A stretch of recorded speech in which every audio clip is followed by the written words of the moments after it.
Oh, what's going on? It's your boy Eric, aka Young God, coming to you live in the Green Dungeon, giving it to you real raw rugged, and it's pretty early, but I'm still gonna give you a very quality interview, people, and I'm gonna let the person on the phone introduce himself. Hey, what's up? This is D Respect, D dot Respect. I don't go by too many other aliases. But yeah, I'm here, man. It is early. It's 10:30. What time is it in Florida? It's 10:30. Oh, okay. I thought that was a completely different time zone. My mistake. See, I'm geographically retarded. So we're gonna get straight into the nitty gritty, and I just realized something that you're from New York and I'm from Florida. So, for whatever reason, people from like up north, people just not from Florida at all, have this very just misconception that like Florida's a crazy place and ooh, Florida man is gonna come get me. Oh, Florida man gonna bite As my soon head as you off. told me you were from Florida, I thought about guns and crazy people and George Zimmerman. Is that really your first thought when you think of Florida? Yes, yes, that's the first thing you think of. That case framed the way a lot of people think about Florida. You know, that you could just get away with that through some fucking loophole where people just want to defend themselves because they're terrified. Yeah, that's how you think. I think of Florida as that and like swamps and shopping centers and just people driving, nobody walking. Yeah, See, and the Marlins. I thought that the Florida meme came from the George Zimmerman thing, like the whole Florida man meme. I was assuming that did come from there, and I guess I'm correct.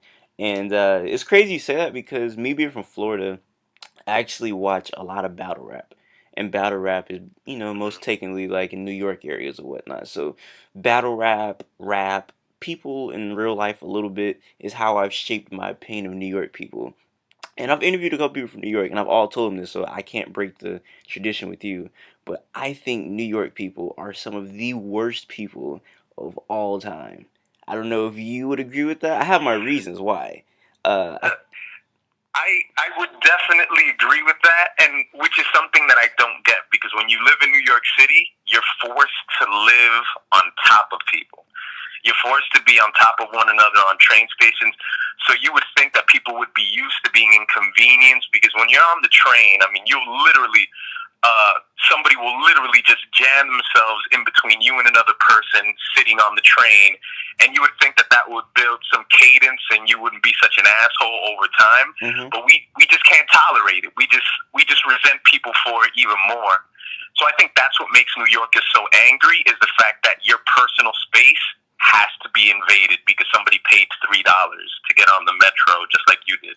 And you also made a good point in your Troy Ave video you made. You said, I think like the New York pride could be a good thing and it could be a downfall because I don't know. I feel like every time I'm with a New York person, they want me to know where they're from. Like for example, I was playing basketball one Absolutely. day. I was playing basketball one day, and this guy, he didn't have to say he was from New York. I knew he was from New York just by the way he was talking.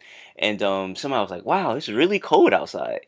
And he was like, hey man, where I'm from, psst, niggas playing basketball with no clothes on, man. And I was like, all right, buddy, keep going. So later in the game, I'm talking about his teammate got fouled so incredibly hard, like a clothesline from hell type foul. So like the dude I mean no, he got fouled, excuse me. So his teammate was like, whoa, like what happened? Like why didn't you call foul? He said, hey man, where I'm from, seen a nigga get clothesline broad daylight. He didn't get up for 2 hours. Niggas on call foul. I was like, oh my god. It's like he really wanted somebody to say, hey, where are you from? You sound like you're from a rough, tough neighborhood. Yeah, And yeah, it's yeah. just is that a common thing that happens out there? Well, what I was going to say is there's a game that people play out here. I mean, I don't play basketball in the parks much anymore, but there's a game that people used to play out here where it wasn't a game, it was just something that you add to a game, and it's playing with boonts. Do you know what boonts is? I don't. Boonts is if we play each other one-on-one, if I beat you, you have to put your hands on the gate, and I get about 5 throws at your whole entire body with the basketball. Like we basically dodgeball, but you're standing in one place and you have to take the hits. That's like the consequence at the end of the game. Yeah, like one-on-one, we playing with boons, nigga, with boons. I hit you with 5 boons at the end of the game if I beat you. You know what it is. I think mostly it's since you associate Florida with crazy people. Well, I do. Not to say that you're one of the crazy people. Yeah. But in New York, it's like, if you can make it here, you can make it anywhere. So it's like a badge. It's almost like going to jail. So it's like if I'm from New York, you know that I can put up with shit. I can tolerate shit. So don't fuck with me because I can tolerate. I can take a lot of hits. I'm from New York City. That's why people always want you to fucking know. Well, speaking of how I like not my introduction to New York people, but just like a wide range scale of me looking at New York people, have you ever been into battle rap before? Oh yeah, absolutely, absolutely. That's one of the earlier. I mean, I was into battle rap, way back when it was, when it was just the DVD distribution. Well, not just that. I mean, obviously, high school.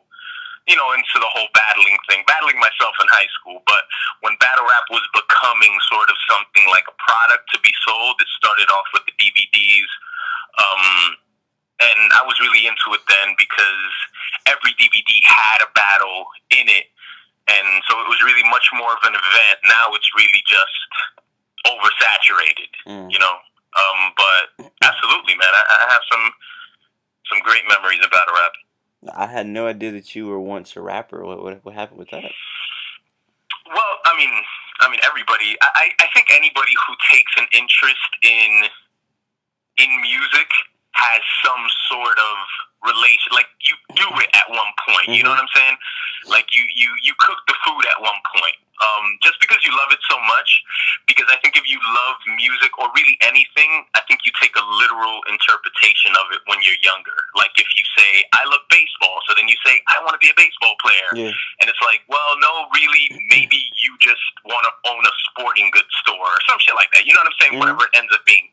But I think everybody at the beginning starts with like a literal image of what it is that they like. So yeah, I was rapping in high school. The first time I had a battle rap was against a girl because she came at me, and she wasn't very attractive, so that made me upset. So then I wrote something the next day, and I totally forgot what I said to her, but everybody went crazy.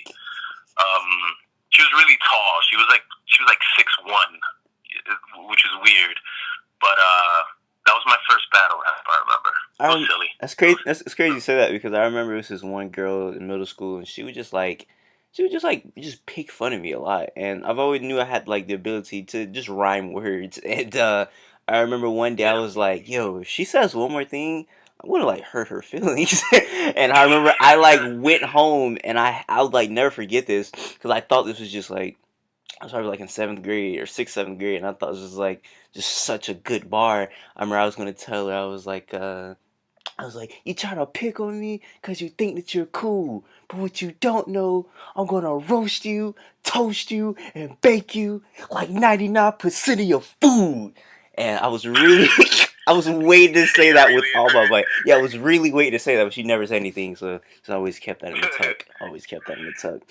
Right, you got to keep it in the vault. Yeah, definitely. So if any fat girls listening, you just know. KRS One said that he always has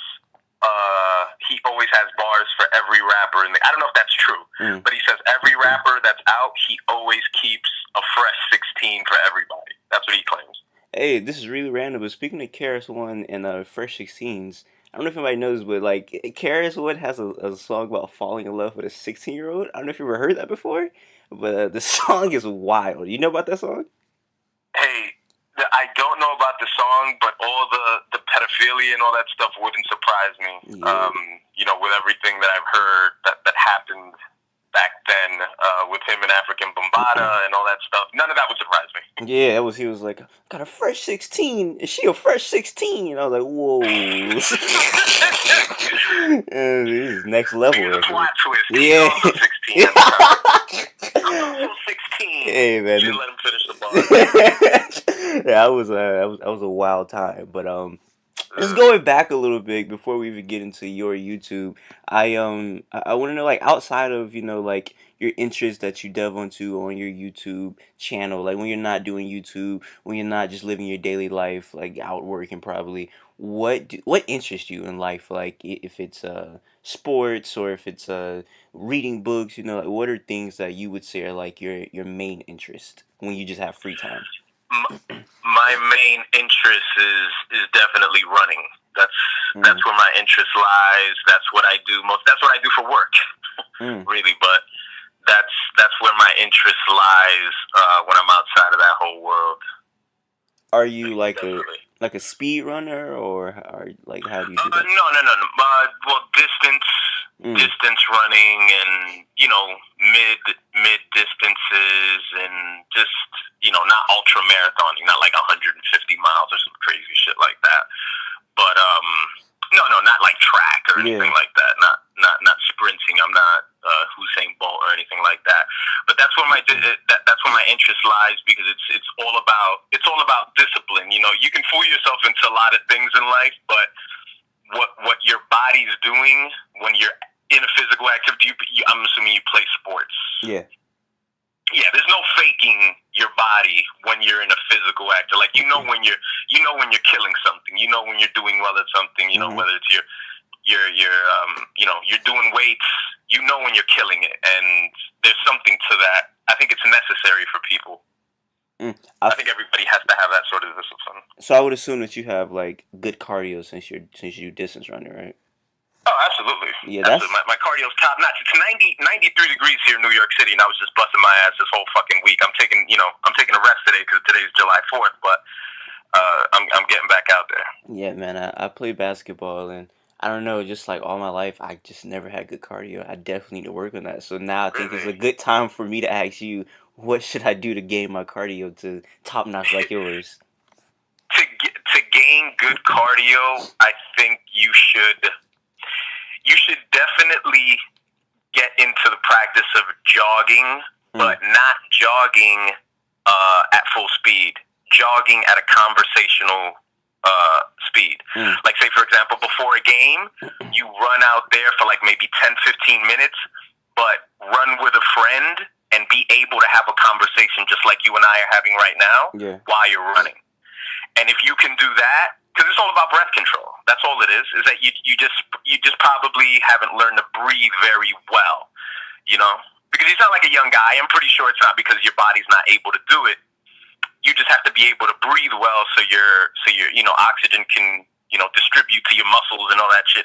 So go out there for like 10, 15 minutes before you play ball, and just as slow as you could possibly. Like, you have no idea what I mean by slow. Just when you're able to talk, when you can still speak in complete sentences. Of course, your breath's going to be lagging a little bit, Hmm. but you can still talk, and you do that regularly, and your cardio is going to go up immediately. I think what I do is like when I play basketball, I just go straight into it, and like literally like within like the first 8 minutes, I'm just like gone. But then I'll sit Yeah. and I'll take like a breath, and it's like I'll go further off my second wind, then I'll go fresh in. So it's like when I catch my breath, I blow myself up.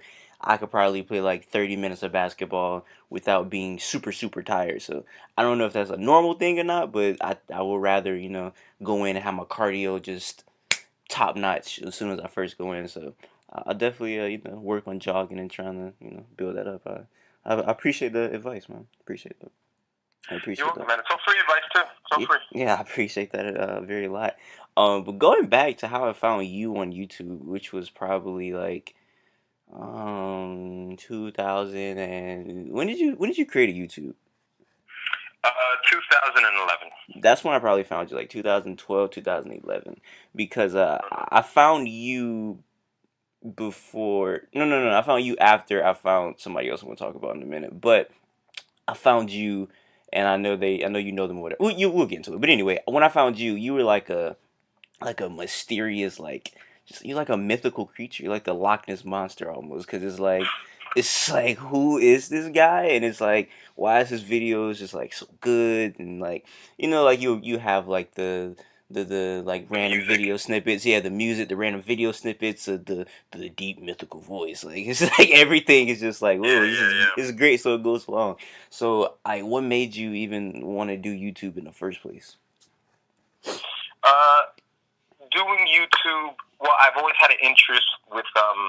I've always had an interest in speaking. Mm. So I always like to consider myself as a speaker who's very passionate about hip hop.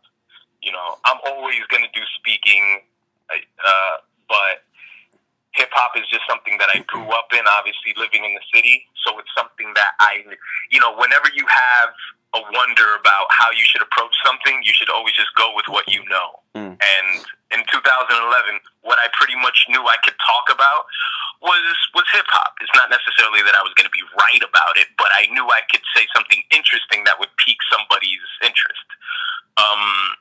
So that's pretty much why I decided to do it. The videos were very different back then because I would use music for dramatic effect, which people liked, but after a while I started to cringe at it because I just didn't feel comfortable with it anymore. So I just chose not to do it. But yeah, that's pretty much why I started to do that. That's crazy. It's like a subconscious thing at this point because it's not like the music is blaring. So now that I think about it, you don't use music now. You're like talking over like just silence, basically. I didn't realize that. Yeah. Yeah, I mean, that's interesting. Yeah, I don't think it really made that big of a difference to me. I think as long as you're talking and as long as you're just being you, then I feel like the music can disappear if it wants. So yeah, I don't really think that matters. But I think that what I really want to get into because I was trying to hold it, but I can't. Top five. Dude, you gotta take a shit, dude. We can pause it. That's hilarious. Top five YouTubers at that time for me, I can't even think. But I know I know you would be in there, and then you started to collab with one of my top five favorites, and it was like LeBron and Kobe playing almost. It was like this is amazing, and that's Nikbag. So when Nikbag came on the scene, that was I hated him a lot. Like I was like, this guy is an idiot. I was like, I want to smack his stupid glasses off his Detroit face. I hated him. Everything he said was just completely incorrect. But then it came to the point where like you ever like this is unhealthy. I actually do this a lot. Like I will go on like a website or I will go on somebody's page that I don't like, but I would keep watching their content to make me almost more angry. Hate watch, Yeah, pretty much. That's what I started. That's what I started doing with him. But then it became like this guy is genuinely one of the most entertaining people on YouTube. And then it came to the point where I'm like, I'm waiting for the next dope or nope. So I'm just waiting for the next Nikbag video. So I remember he made a video one time. And he referenced you. He was like, "Yeah, I want my videos to be like this guy. This guy's just great or whatever." I was like, "Wow, he knows decent respect. That's cool." So I remember then very soon you guys came out with the little podcast. All right, like the little it was on Blog Talk Radio if I'm not mistaken. And you guys would have like call-ins or whatnot. I actually used to call in on some of those. Fun fact. That was an awful show. It's an awful show. I loved it. I loved every second of it. Nikbag would come late on the show. Yeah. I remember one time he was driving. He was on the way back home from picking up his sister from prison or something like that. He told me he was in the back of the car. I'm like, what the fuck? What the hell's going on? Nikbag. Sometimes he couldn't even hear me. Yeah. It was the worst podcast, but it was great. It was crazy. So I have to ask, how did you guys even meet? Man, that was so long ago that I can't really tell you an actual what actually happened, like the detail of it. But the long end of it was, I'm pretty sure he or I messaged each other on YouTube, and we just started making content. We reached out, and then we spoke on the phone. And Nikbag and I actually developed a relationship where I would be at work, and we would just argue with each other about rap. We would argue with each other about rap. We would argue with each other about politics. We would just go at it all the time. Obviously talking about some personal stuff too. But I don't remember exactly where it started, but it was just a really cool friendship.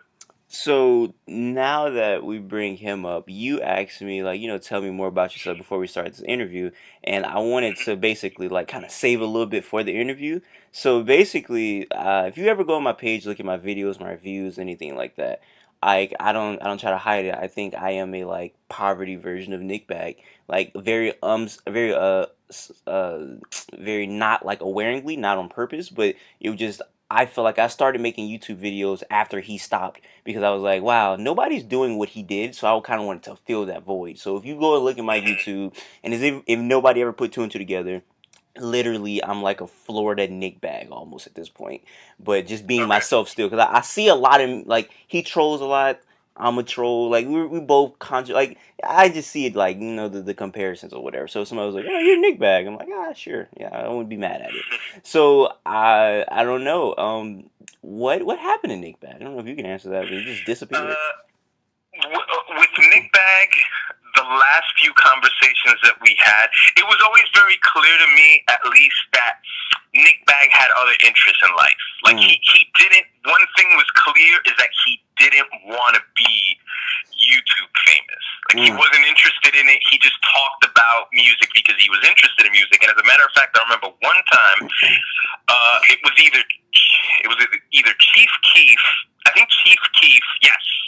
Chief Keef tweeted out, "Shout out to Nick Bag." Really? And I remember, yeah, and I saw it, and Nick Bag said, like, he just told me in the conversation, he was just like, "I'm not interested in that, man."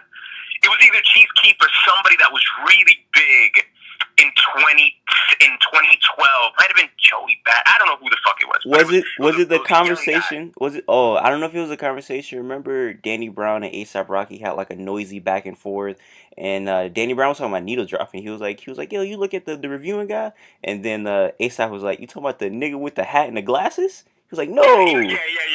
Yeah, no, Nick Bag was getting a lot of notoriety, but he didn't want it. He was almost a little too authentic. Yeah. He was almost a little too authentic. I mean, in a lot of ways, for people who knew Nick Bag's material, this would kind of sound a little funny, but Nick Bag was more of an artist. He was an artist, with what he was doing. Everything was very intentional. You remember he used to have that silly little that intro with the chicken bone. Yeah. Don't listen to this guy. Yeah. It was very weird. It was. I think Nick Bag was a bit before his time because that intro is a bit like it's a bit meme-ish. I don't know. It was really weird. It was really weird. But he didn't want the notoriety. It wasn't really a big interest in his life. I think there were a lot of other things that were going on in his life that maybe we didn't speak about. But other priorities that he had. And then I remember shortly after he took, maybe a year off of YouTube, he took an interest in politics. And I think you've seen his Politic Nick videos. Yeah. Yeah, those were a little different. He was a little right wing. Yeah. Which is what Nick Bag was. He was very conservative. He was a conservative dude. He wasn't with being a victim. He was very much about it's an even playing field. It's all up to me. So whatever. But that's pretty much the last that I saw of Nick. Yeah, the last time I saw a Nick Bag video, it was actually one of his best videos in my opinion. He reviewed J. Cole For Your Eyes Only. I don't know if you've ever seen that before. And I never saw it. No. Yeah, he reviewed that and he really stuck on the line. I forget what song it is, but J. Cole says, "Have you ever seen a nigga that was black on the moon?" He was like, "Have you ever seen a nigga that was black?" Can't say I have. And yeah, shout out to Nick Bag, man. Shout out to Nick Bag. But yeah, I really thought you guys put out some great content. Actually, lastly to speak on him, I actually really I kind of got into the point where I was like, you know what, my YouTube's kind of getting bigger. I want to start putting people on my platform that I feel like are really, really talented. So I kind of did some low key, not stalking, but I really hunted him down. So I hunted him down and I found a contact info on him and I tried to contact him and he read my message, didn't respond. So when you say that when you say that he is not interested, I can see that you say that, which is crazy because when you have so much time, it's like somebody like you. You're really talented. If you just stopped, it's just you could have took this somewhere, So I don't know. It's always interesting to me that people who really just don't care about getting famous or just prospering off of their talent. So yeah, I think it's an interesting thing. I think it's interesting, pretty interesting. And then after that, you started collaborating with somebody else who I'm quite friendly with. And that's Needledrop. So how did you link up with him? Yes. We messaged each other. You know, I've been watching you. You've been watching me. And then I don't remember what was the first thing that we did. I'm pretty sure it was something, you know, I reviewed something with him on his channel. Mm-hmm. I think shortly after that, he made a video where he shouted out his favorite YouTubers. I remember that. I was one. Nickbag was one of them. Yep, I remember that.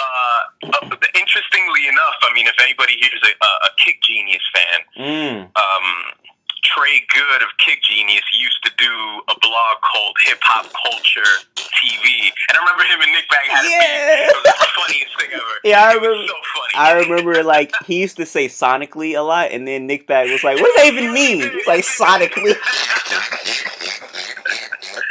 Yes, he did. It's crazy to see. It's crazy to see, like, his Kick Genius channel, like, literally just grow crazy. Yeah, and to see where he was at with beefing with Nickbag, and now he's like getting deals like Adidas and Nike. It's just like, what? It's just that's crazy. That's crazy. It's crazy. It's like the power of collaboration. You know, he collaborated with his friends, and they took it to another level. Yeah, that's crazy.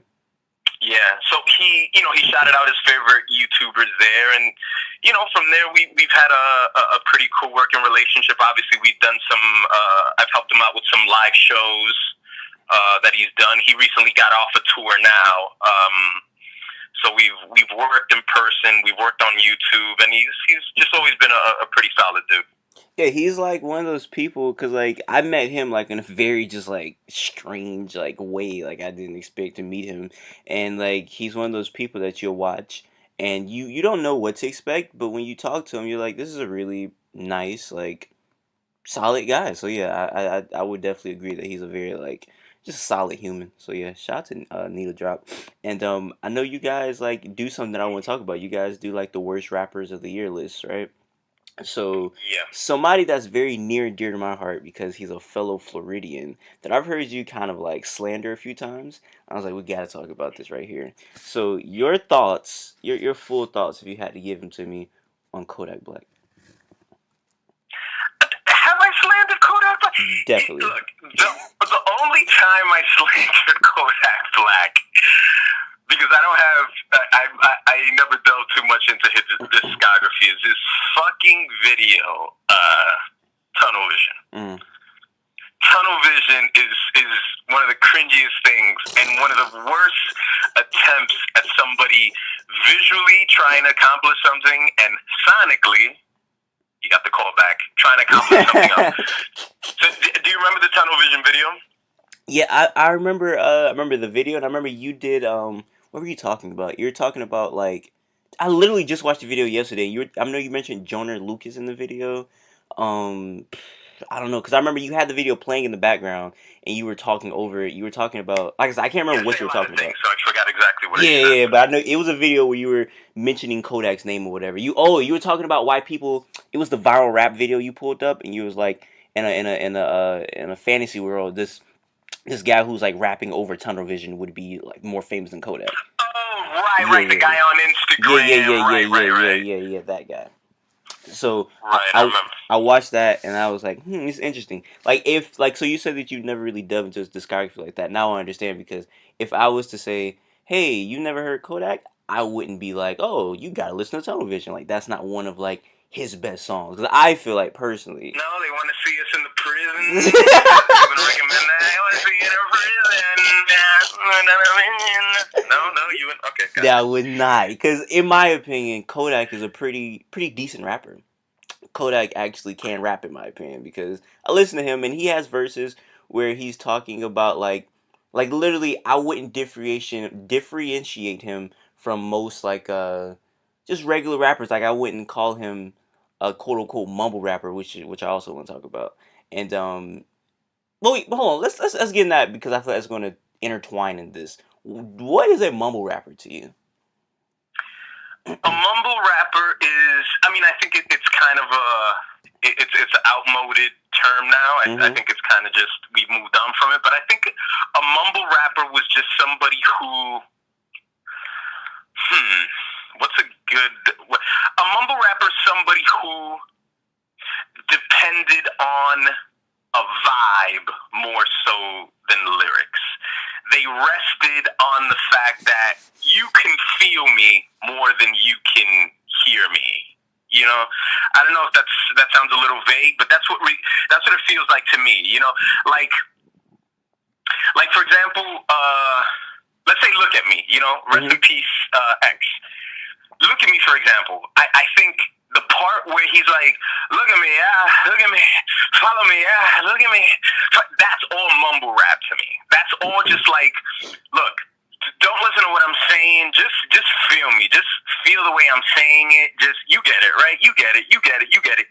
And the young generation connected to it, and the old generation said, "Fuck you," because you're not saying anything. Yeah. You know, which it's really hard for me to connect to somebody who's a quote unquote mumble rapper because I'm a little older. It's harder for the older generation, and I'm not even the oldest generation of hip hop fans because, you know, I'm not I can't sit here and talk to you about KRS-One's Criminal Minded album because that's not really my generation. I can't sit here and talk to you about Run DMC or, you know, I can't because that's not my generation, but it's really hard to connect when you came from a time where everything was about what you said. It wasn't about how you said it. So, would you consider somebody as Future a mumble rapper? Future?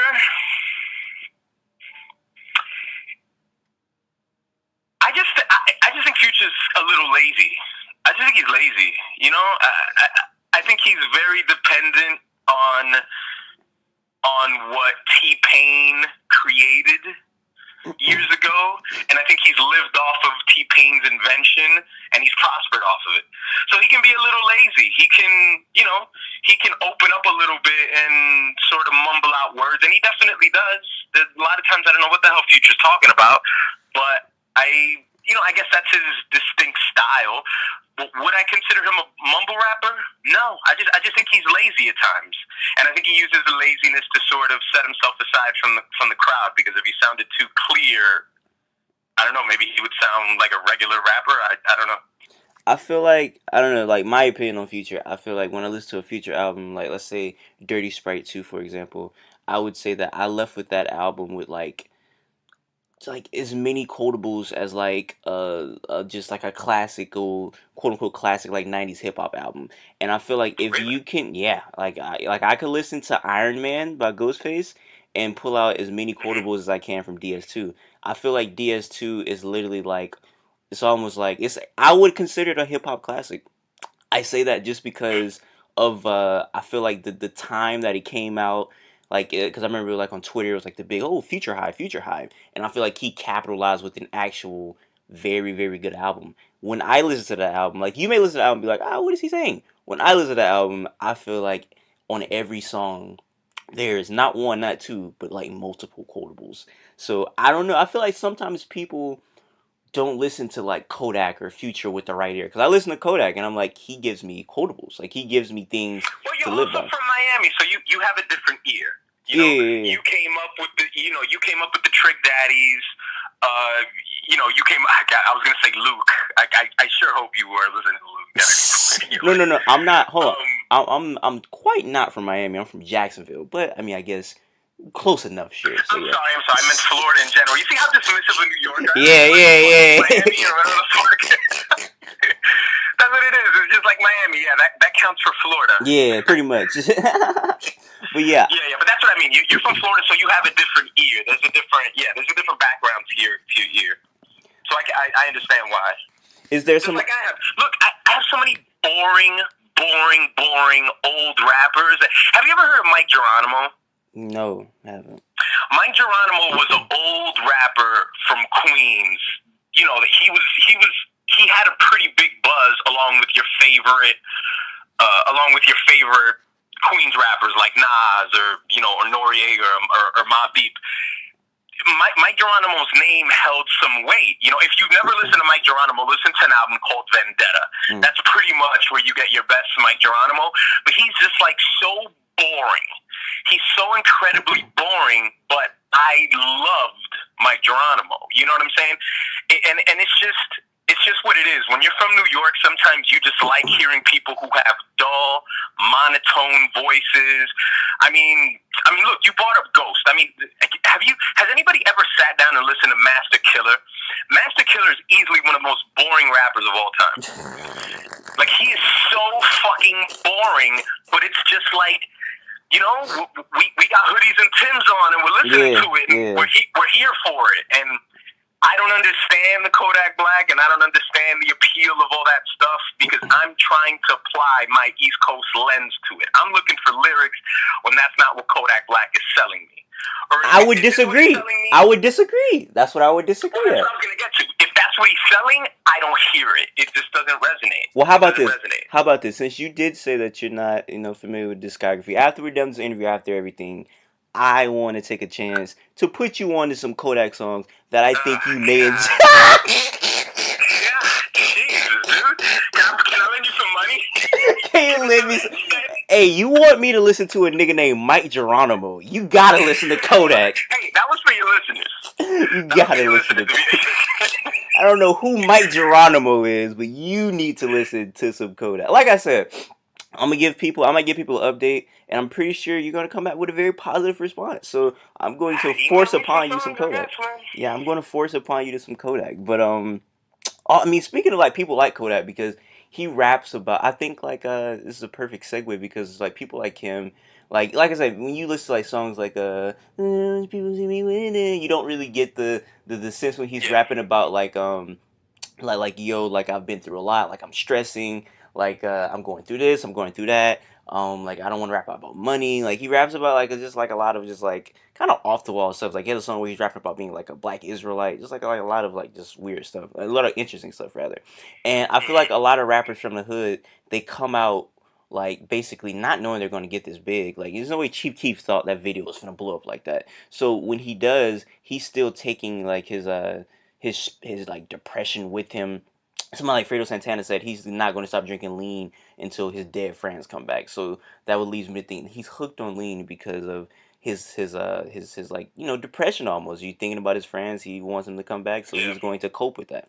So I feel like a lot of these black people from the hood, they're not thinking about how to deal with mental issues and things like that. That's not the first thing on their mind at all, because it's almost like a weak issue. Like you're depressed, like nigga, get over it. Right. So I've been get over it, yeah, pretty much. So I've been thinking, should there be like a hip hop therapy? Like I actually pitched this idea on YouTube like a while back. I don't care what anybody says. Viceland definitely stole my idea with that therapist show they have on TV right now. But I think that there should be like a black person, somebody they could look to, somebody that actually has something like some type of psychology degree or some type of background in psychology, that not even televised, but just when they need to talk to somebody, they can go to like a building or whatever that's like a hip hop psychology or hip hop something, where I feel like rappers from the hood can like talk about their problems and feel safe, like it's not gonna get leaked or something like that. I don't know. I just feel like that's an idea that should be thrown out there to just help people deal with things. I think that's what Instagram is. I think that, I know you mean like a platform of them to talk to somebody. Yeah. But I just think that's what's happening now. That's what's happening now to me. I mean, I think self-help and self-actualization is that's the new trend in rap. That's what it is. I mean, I posted up a video yesterday where I'm talking about Drake and Pusha T, which the whole world is telling me to go fuck myself as far as I've seen it, yeah. As far as that. Yeah. Yeah, but I put in that video, I posted up a video of Rick Ross, like just giving you sort of self-help in his fat sweatsuit, after he finished his cardio, and he's like, I'm gonna try, I could do it. It's not necessarily depression, but I can easily see him getting into that topic. I think everybody is looking at their phones and they are doing their therapy sessions for those who need it. They're reaching out to those who need it because they see everything that's going on in the world. And obviously it seems like it's happening at a greater rate because you watch everything on your phone. So it seems like it's happening more often than it did 15 years ago. It's probably not. You're just seeing it more now. You could turn away from it. It was easier to escape it, but now you can't escape it. So now everybody feels like there's a need to reaffirm something into the world and to say everything is okay. And if you're going through depression, it's okay. You don't have to kill yourself. You don't have to. I think that's happening already with so many people. I mean, there's countless. I think hip hop is growing up. Has grown so much over the past like 5 or 6 years, where you can have an artist like Rick Ross who can go from being this mythical figure of the prototypical drug dealer and this big guy, and now he's looking into his camera and he's telling you, it doesn't matter if you're a barber. If you cut 6 hairs, figure out a way to cut 12. And it's like, wait a minute, now Rick Ross is, he's being like Tony Robbins now. It's like, we're all growing up, and all rappers who were in the 90s, now they're into health, they're into, self-development and everything like that.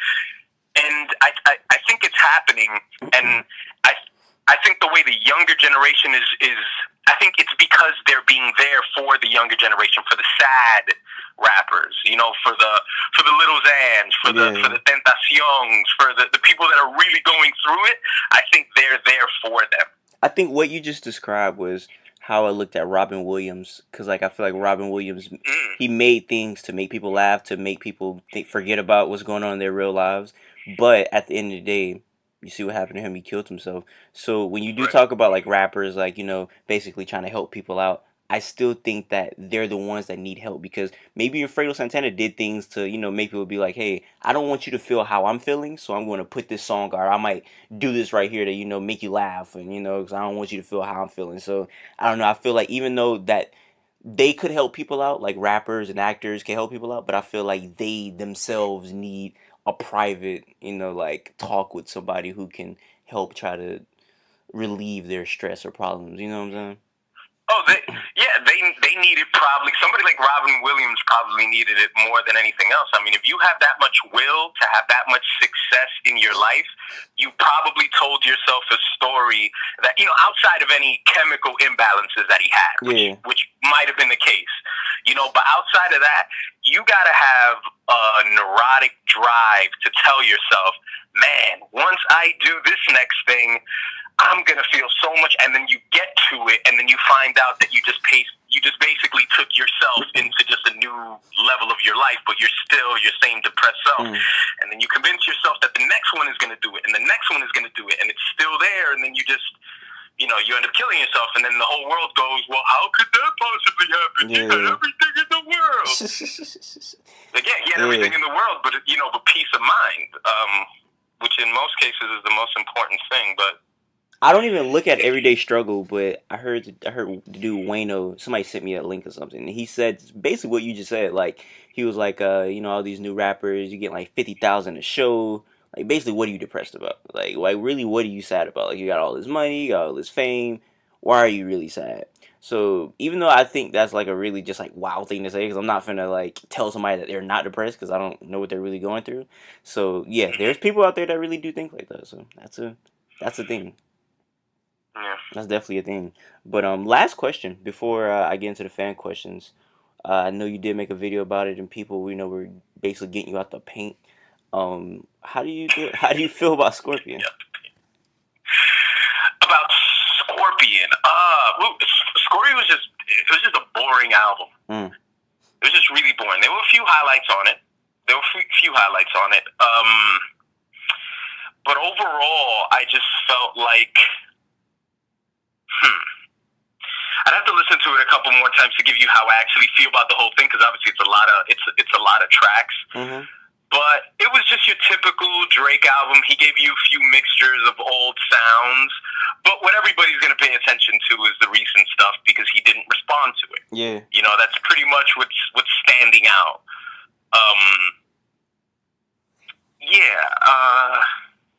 I like Elevate. I like.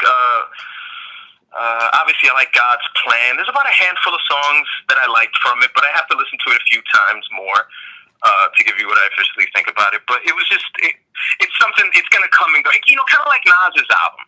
Nas's album it came and went. Yeah. And it was just, I think it was about like 7 tracks, and it was just, it was just gone. I don't know, it just didn't resonate. I kind of feel like Drake's album was the same thing to me. I'm more of a side B guy. I feel like I like his. I like singing Drake more than I like. Well, I don't like singing.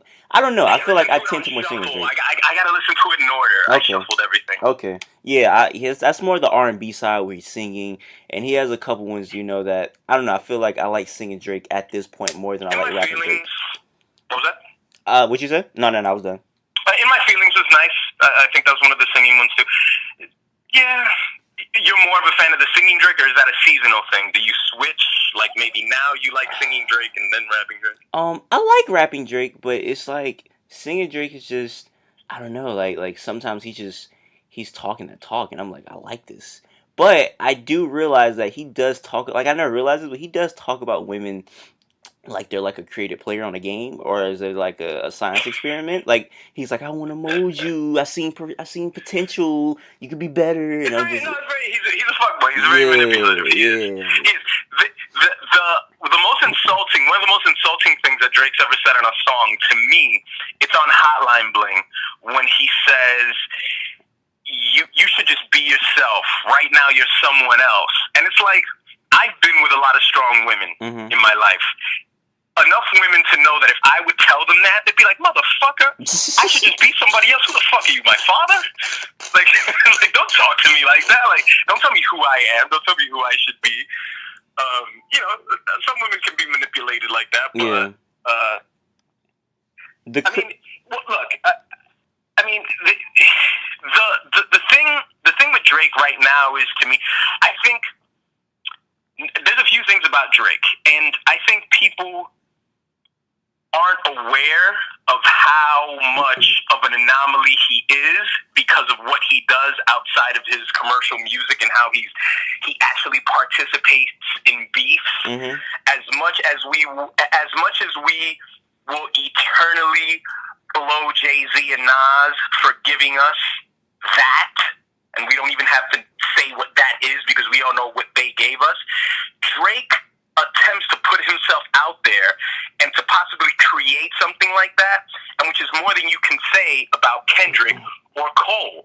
Cole goes at mumble rappers. You don't see Cole going at Joyner Lucas or somebody like, Cole puts himself against people who he knows in both scenarios he will come out the victor. He'll either come out the moral victor or the actual victor. He came out as the victor because he spoke down to kids in 1985, and now he's the elder.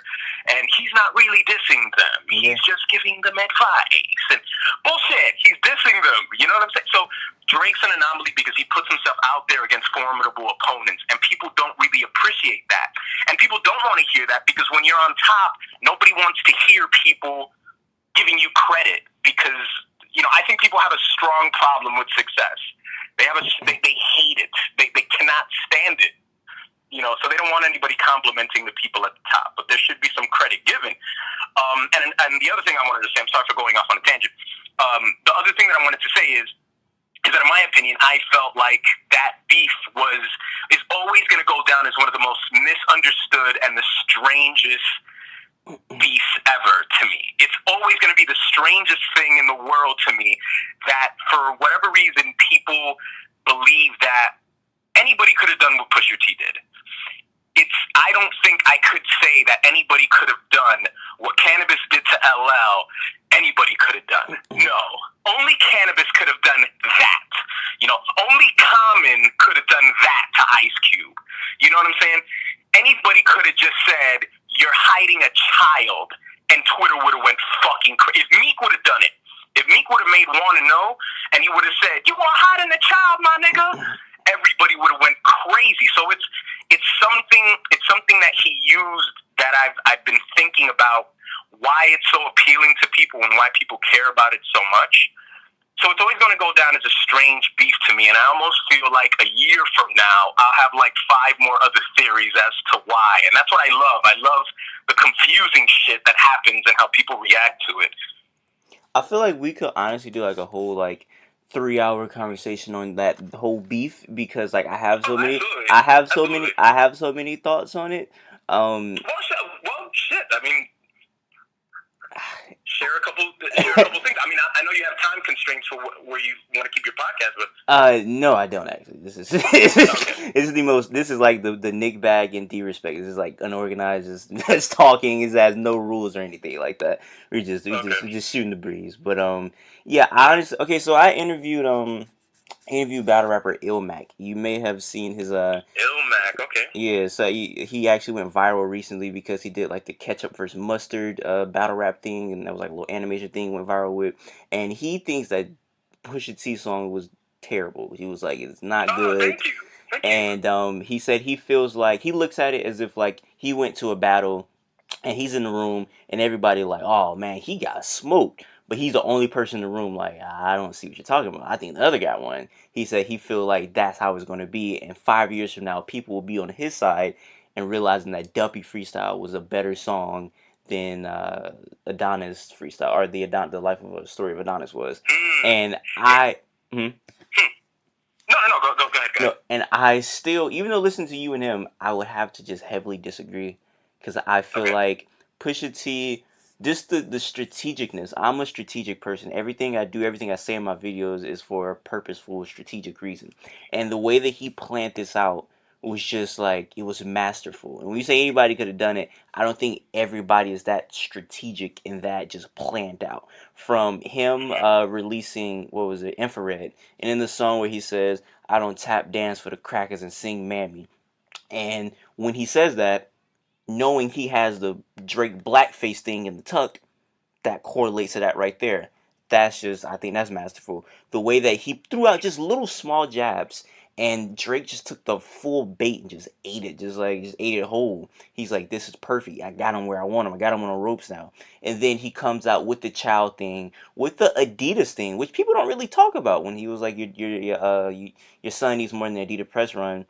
And now Drake, I don't think he has a deal with Adidas anymore. I think that literally messed up the whole deal because it was going to be like a cool rollout with the album and this and that. But I don't think Adidas is working with him anymore. So the fact that he made him lose a deal off of that, and I don't know, I think the strategicness of this whole thing was just artful to me. I think it was masterful, and I can't underlie that. Look, I mean, no one can argue with the result of what he did, like the result of how he embarrassed him.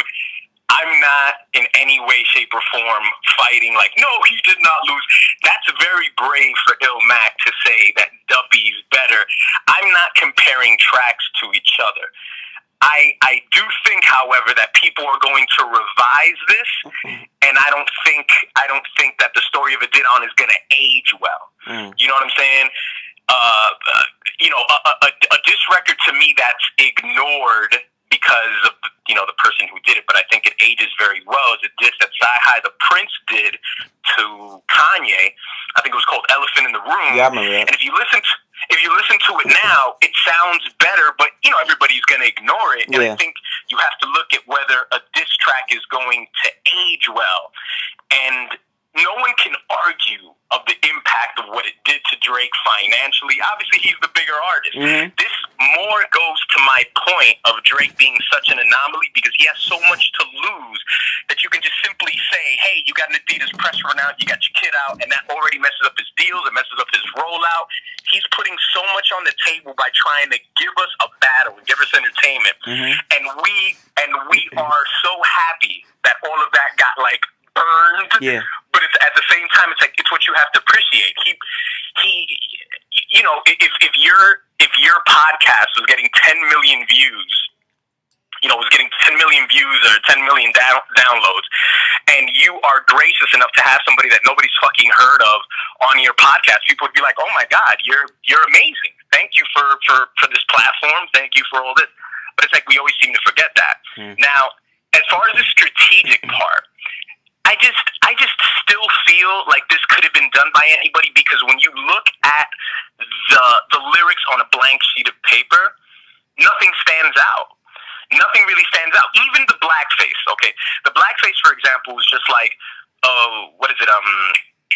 Scared to wear your hair out because your parents told you wasn't black enough or whatever, and Then to the baby mom, let her be your world. Yeah. So like, if I read this on a piece of paper, I'm like, this sucks. It's horrible. It's trash. So I just think it's more of a thing where people wanted to see him lose. If Floyd Mayweather would have went out there against Conor McGregor and he would have been taken down, you wanted to see Floyd lose. You wanted to see him lose. And you just want to see Drake lose. And the minute that Pusha T bought out something that normally doesn't resonate with us, because hip-hop fans are traditionally people who don't care about gossip blogs. Mm-hmm. They don't care about relationships and cheating and secret children and all that. Don't care about that. We want bars. But for whatever reason, in a situation like this, Pusha T bought something into the fold that really appeases a gossip blog. It appeases that sort of thing. And all of a sudden, we just went like, oh my God, that was the greatest thing of all time. And I was just like, really? Well, I'll tell you what else he did. I'll tell you what else. Pusha could like put up some bars against, I think, but before you finish, what I was disappointed at was the fact that I think that Pusha T could annihilate Drake lyrically. And the Duppy freestyle was lyrical. The Story of a Dead On wasn't lyrical. It was just, it was personal, but it wasn't, it's like Pusha T could have had something else in there, in my opinion. So before I get what I was going to say, when you speak on being lyrical, I look at a lot of battle rap. So a lot of times in the last round, some people tend to get personal. And when they get personal, they're not trying to be the most lyrical person, but just basically like, I'm going to talk to your soul. Like if anybody's ever seen Loaded Lux versus Calico, like even though Loaded Lux was extremely lyrical in the third round, it was more of like, even if he wasn't lyrical, I think the impact of him just talking about, oh yeah, your father was a lost nigga and he was a BMF and you trying to emulate that life and just doing all of that, I feel like that would be more impactful. So I feel like that was his third round in trying to be like, I'm just going to talk to you right now. I'm not even trying to lyrically annihilate you. What I could do, but I want to just talk to you right now. And also another thing that I realized he did, he controlled the narrative. And that's something that Ilmac agreed with me about. He said that when you can control the narrative, it's almost certain you're going to win. Because the way that he put the child thing out, I feel like now that when people look at Drake now, people are going to be like, even, let's say if he's the greatest father in the world, every time you see Drake, there's always going to be jokes, there's always going to be things say like, oh, he's a bad father now, because he let Pusha put it out, and it's like a psychology thing. Like, when the first time you heard about Drake Child, you also heard about Drake being a bad dad. So the fact that he was able to strategically control the narrative, I think that's just like a brilliant thing, and I don't know, I just really appreciate the strategicness of the way he did it. My argument to that is that I've never cared about Drake's children. I've never made a video about Blue Ivy Carter. I've never made a song about anybody's child. So it's not an interest to me in the aftermath of it. Like it just never becomes. I get it. I totally get the exposure. I totally get the exposure. And if I had a secret child and somebody said it, people would be like, "Oh my God!" But I get it. But it's just nothing that I've ever been interested in. And for me personally, I feel like the nail in the coffin was when Drake went on Instagram and posted about the blackface, and I was like, "Whoa, you're not gonna put this in a I was like, you're not gonna put this in a song? I was like, you're just gonna post it?" And he was like, "Yeah." He was protecting his money. That's all it was. He was protecting his money. And it was just the way he went about it. He was just like, "Oh, let's take a break from this circus." And I was like, aren't you in the circus? And I don't know, I looked at that, like, once again, looking at battle rap, like, let's say if somebody was like, man, this nigga gay, and had, like, a whole round about somebody being gay, and there was, like, their time to rebuttal, and it was like, hey, man, before I start my round and all, I got kids at home, man, I'm really not gay, man, I got a wife. But that's it. See, well, that's why you can't find exact parallels between battle rap and an exchange of records, because we already go into the agreement, when Pusha T and Drake, when Drake put out Duppy, they didn't agree to go for 3 rounds. It's just like, hey, we're going to see what we can handle. We're going to see. So it's not an exact parallel. They're very similar, but it's like it's agreed. The only time where there will be no response is when I go second in the 3rd round. That's it. After that, there is no response. There's nothing. So it's a bit different, But I don't know. That thing's always going to make me scratch my head. And people may think that I'm trying to go the other way, but which is kind of silly because we're talking about music, and you could look at something that happens in music 1,000 different ways. We're not talking about a political opinion. And people's automatic response is always, "Man, you just want to be a contrarian." Why can't you just say, "I don't agree. I don't agree with this"? Why does the whole world have to mirror what you think, sir? I can't stand it. I think those are the people that should just make their own blogs, but they're just too lazy to do it. Well, I think this is a perfect transition also to the fan questions because speaking about people hating on you, I think the most hated man on the well, not the most hated man, but a very hated man on the internet right now. Somebody asked a question and they intertwined his name and they said they said ask D Dot what happened to Nick Bag. We talked about that, and then they said ask him if he think he inspired academics. Did I inspire DJ Academics? No. Do you? I don't know if he's saying you or Nick Bag. I can't really. That's interesting. I don't know. Maybe he is talking about you. I'm assuming he is talking about you. I read that as Nick Bag, but he could be also talking about you. Do I think that Nick Bag inspired? Well, it says academics? He says if it's not too late, ask D Dot what happened to NikbagTv and if he thinks he inspired academics. But he separate those two questions, so I would answer it with both ways, just to be frank. I mean, saying whether you inspired somebody is very strange because when I made the video on academics and Dom is live, I mean, I used the Nas lyric that pretty much just says it. Oh, it's no ideas original. There's nothing new under the sun. So to say that you inspired somebody, I think is sometimes a little silly because I think all human beings, but. You can't really tell if somebody saw you online before they started doing what they were doing, but what you can be pretty sure of is that you were there before they were, and it was pretty much the same format or anything, and it's nothing very original or anything like that. So I mean, I don't spend any time thinking whether anyone inspired anyone to do anything. It's just I don't know. Nick Bag to me, I mean, besides that, I'm just going to say that Nick Bag to me, if he was still doing this, I think his personality is to the point where people would have authentically liked him. People don't like academics. And people don't follow academics because of his opinion. Because you really don't. When people talk about academics, they really don't talk about his leanings. They just pretty much associate him with with the fuck shit that happens, or thoughts or something like that. But I think Nick Bag would have been a personality, like Anthony Fantano. People like his personality. People call him Melon. They like him, And I think it would have been the same thing. Very likable personality, but obviously somebody that you can hate watch as well, which is necessary. If people are going to follow you, people have to hate you just a little bit. They have to hate you a little bit. You can't be just this likable person, or else there's going to be nothing. You don't rattle any cages. What's your thoughts on academics? My thoughts on academics is I think he's. I've shown my discontent for academics at times in videos, so I don't make any. I don't hide that. I think it's pretty silly as commentators that we talk about everyone else, but then we act like we don't exist. Yeah. Which I think is just the fakest thing in the world. It's like, oh yeah, except for the people that do what you do, then you don't care. I think he's smart, which is why he upsets me. That's my biggest problem with him, because he knows what he does, but I think it's very hard for this generation to.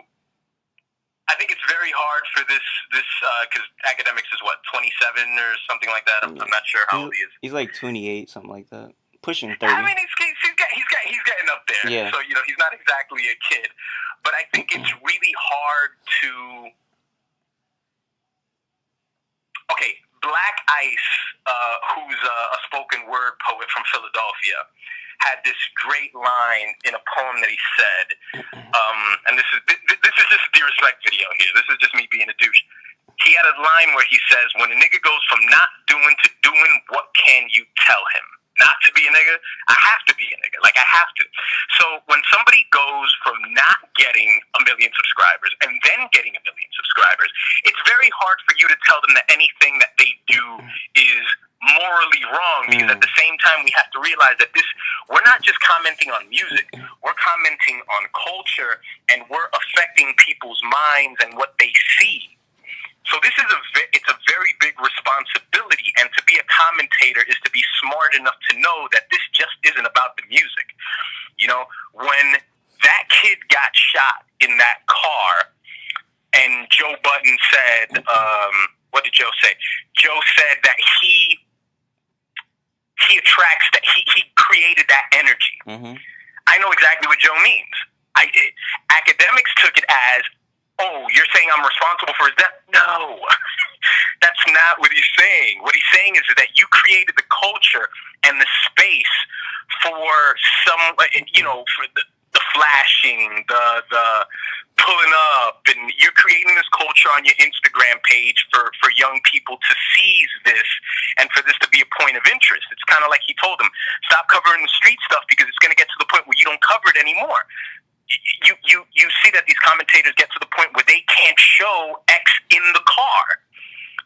So that's to the point where you can't cover it anymore because it got too real, you know? And that's really the thing that annoys me out of academics and Dom is Live. If there are any others, maybe, you know, there are other smaller ones that, you know, really aren't coming to mind now. But it's just this idea that human lives are something that they're not valued. When Vic Mensa confronted him and said, you think it was funny when you made the comment about my dead cousin? And, you know, and then you go back into the video in the War Shy Iraq channel and you see that academics was making fun of, you know, his dead cousin being shot. And that's pretty much what he did on the whole channel. But then when XXX Tentacion died, it's like, my friend died. My friend. Oh, really? Everyone is somebody's friend. Everybody's somebody's mother. Everybody's somebody's sister. That's what Vic Mensa was talking about. That's the empathy. You're supposed to have empathy for others because they are related to other people. Everybody has their own circle. So for you to make a channel and make fun of people's deaths and say, oh, I'm just reporting the news, that's, you know, you pay that back. You know, there's no payments. There's nothing that you do in this world that you don't pay back in another way, shape, or form. So that's on the bright side. What I think is, I think he does have a likable personality. I think he has a very good ability to be criticized and bounce right back off of it. There were many times where he was criticized on Everyday Struggle, and he just bounces right off. He's just like, you know, people think he's awkward. I don't think he's awkward. I just think I don't know, he's used to taking shit from people. I mean, judging by the way academics look, I think he's taking a lot of shit from people in his whole life. So he can bounce off of it. You know, he takes some dumb shit about him. He's probably been roasted a lot, I'm sure. Probably roasted the shit out of him before in high school. So he's just like, whatever the fuck. So he lets things slip off very easy. And I think that's very important to have a short memory. So, you know, you can always move on forward, you know, very quickly. I would agree with that until I don't know if you've seen this or not, but he cried on his live stream one time due to Desus and Mero. That was definitely a thing. Oh, yeah, I remember that. Yeah, that was kind of embarrassing. But my whole thing with him, I feel like he has an audience of a lot of young kids. A lot of those young kids happen just to be white kids. And I feel like he makes real life of like people that go through things look like a video game. So it's like these, like you give them nicknames like a video game. You know, you're playing Grand Theft Auto, you're playing with Nico, you're playing with this guy, whatever. He's giving them nicknames or whatever, like the Grim Reaper of Chicago, or oh, he's the hooligan of the hood, or something crazy. So I feel like when you do that, and you call these people like savages and things like that, you make these young kids who look up to you, like they only know about this because of you. Their perception of people in the hood are, oh, these are savages, these are crazy people or whatever, and not realizing that there are real people that go through real things that just are not living in a good situation. So I feel like if you're going to talk about that, you should paint that in a way of, because I made a video about it one time, and I remember like all his like subscribers just came in my comments just like killing me. They were just like, it was like, so you're telling me I'm supposed to feel bad about people who kill people all the time? I'm supposed to feel bad for these savages or whatnot? And I'm like, these are the people that are shaped by his narratives that he paints, and I think it's just not a good thing for, you know, young kids looking at that at all. Yeah, that can only be done. Well, I mean, it shouldn't be done. It shouldn't be done. But if you're going to make a channel and call people savages and do all this, what you're essentially doing is you're blaming them. those people, and what you're not doing is telling the background of the history. Yeah. You're not talking about how this happened. You're just blaming the people, and then your viewers, your white kids, like you said, the white kids are watching, and they're like, well, that's what they do. They're fucking crazy, and it just creates the same energy that's always been created. It's what you've always seen on TV. It's what you've always seen, that we're animals, and how did this happen? Who knows? But they're savages, and they're killing each other. That's what they do out there, and you know, you don't talk about neighborhood redlining. You know, you don't talk about anything. You don't talk to any local officials in Chicago. What can we do to help the? So all that whole thing about, oh, what he was doing was putting a spotlight and telling people, we all know we shouldn't be shooting each other. Like, are we that stupid? What they would say, dude? hold on, what they would say in my comments is, I know you didn't look at the channel, because if you did, he would always say we need to stop the violence, and he would do this right here. I'm like, is this nigga Malcolm X now? Like, what are we talking about? It's ridiculous. Right. Hey, dude, after this interview, don't kill anybody. It's like, what? Yeah, it's you know, I gotta do my part. I gotta do my part for humanity. It's silly. It's like, you know, it's like you're doing something completely corrupt, and it's like, well, 10% of the proceeds are going towards. It's like, it sounds so corporate. It's like, stop. Yes, it's disgusting. What you essentially did was sell your people out. That's what you did. You Star put it best. You know, Star, when they did Everyday Struggle after Fredo Santana died, and you know, he was gonna say, well, you know, first of all, condolences. He said, don't. He's like, don't give us a somber moment. You know, you're the modern day P.T. Barnum. You know, you rode this kid's back in the war of Iraq. So don't give us an R.I.P. Don't do that here. Like and that was beautiful. It was like, yes, exactly. Be consistent. Don't say that, because you don't really care about his life. Yeah, he's one of those guys that when I look at hip hop, I think that is really not a good thing that he's one of the top journalists in hip hop, like quote unquote journalist. He's like he's like one of the, like, when you think of like top 5 like figureheads in hip hop media, you think of Charlemagne, maybe Ebro, Rosenberg, and I feel like Academics is up there also. And I just feel like I don't feel like that's just a good look for hip hop. Yeah, well, I mean, it's essential. You know, he's essential. He has to be there, because there's going to be... Look, before Academics, it was World Star Hip Hop. World Star Hip Hop gave you images of things that kept being perpetuated, that at the time you had okplayer.com, you had hiphopdx.com. Those were the prominent hip-hop websites. But then when World Star came, World Star just shot up. And I mean, I remember back in 2012, I would look at, what was it, Alexa.com? I think it was called Alexia, where you could see website rankings, and World Star Hip Hop would be like one of the 30th ranked websites in the world out of millions. And then you look at Hip Hop DX, it's like, you know, 7,000. You know what I mean? So there's a reason for it. There's a market for dead black lives. It's why you see dead black people on TV, because it sells. America still has a fetish over dead. You know, they still have a fetish over slavery. So that's what you're selling. You're not selling hip hop commentary. You're selling black death. That's really what it is.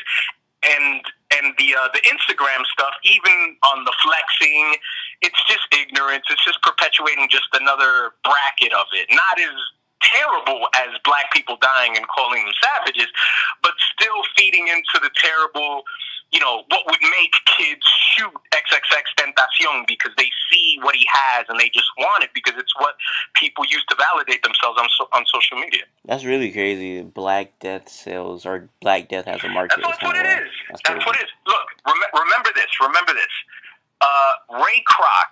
Ray Kroc was the guy who innovated McDonald's. He didn't invent McDonald's. He approached the McDonald's brothers, and essentially what he did is he extracted their business and he just wiped them out. But he realized that he wasn't really selling burgers. What he was really doing was he was advised to buy real estate and then sell a McDonald's to somebody on that property. So they would pay him property tax, and they would pay him for the McDonald's for the store as well.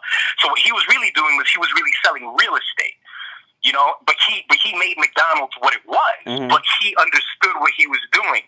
So when you're doing something, you have to be real about what it is that you're selling. what you're really making your money off of. And that's not hip-hop commentary. Now, Charlemagne, that's hip-hop commentary. Yeah. That's definitely hip-hop commentary. Sean C., that's hip-hop commentary. You know what I'm saying? There's a difference there. There's a difference there. Of course, Academics has his opinions, and, you know, I'm pretty sure if Academics and I had a conversation and we did a podcast, we'd probably have a great conversation about hip-hop. But, you know, there'd just be that dark side that it's like, hey, let's talk about this first. You know, I'm sure he's not Hitler or anything like that. I would never give somebody the credit to, you know, they're not a diabolical.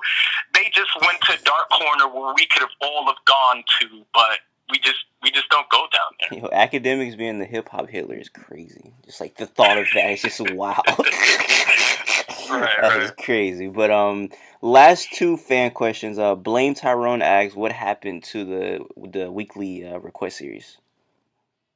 The weekly request series is kind of what I referred to at the beginning. I mean, it was a different place in my life when I was doing the request series. Different day job, totally different circumstances that would make this podcast way too long. But the request series was, I think I definitely was more enthusiastic about making content every week because I think there was more meat on the bone back then. Yeah. You know, you had the uprise of Kendrick. That was a thing. Drake was on the rise. You know, we were just in the back burner of like the late 2000s, and you know, you had Joey Badass who was coming out with a crazy mixtape with 1999.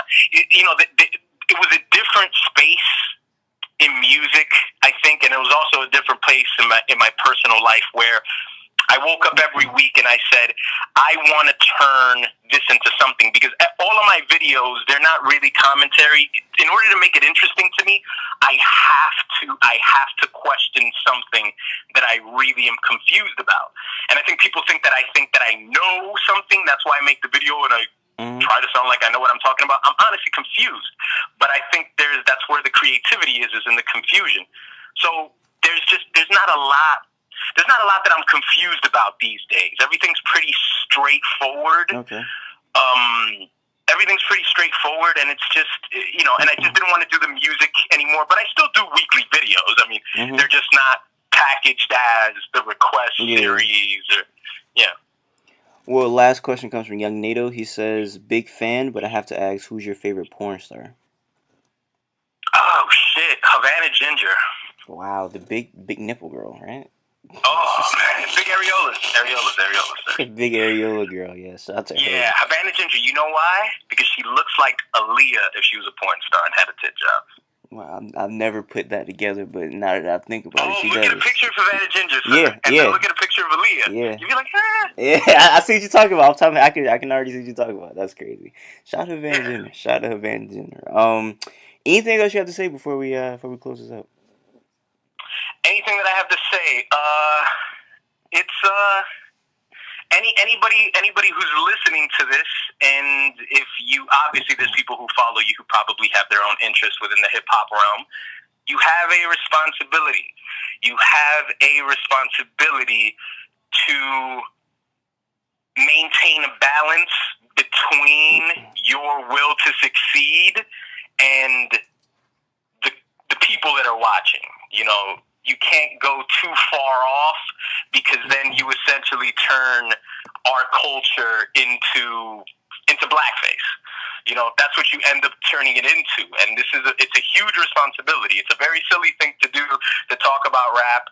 It's very silly, but at the same time, rap is rooted from such a deep place for all of us.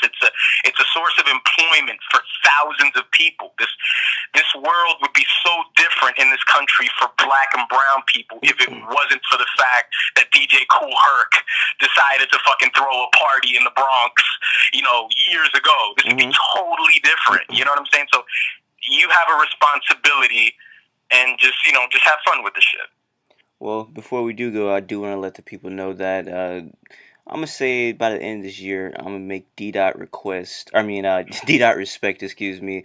A Florida hood stand. I'm a Florida rapper hood stand. So he's gonna be a Kodak Black stand before Okay, this year ends.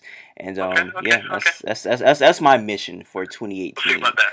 So yeah, until next time, I say what I mean what I say. Haters gonna hate, and players gonna play. Holla at your boy.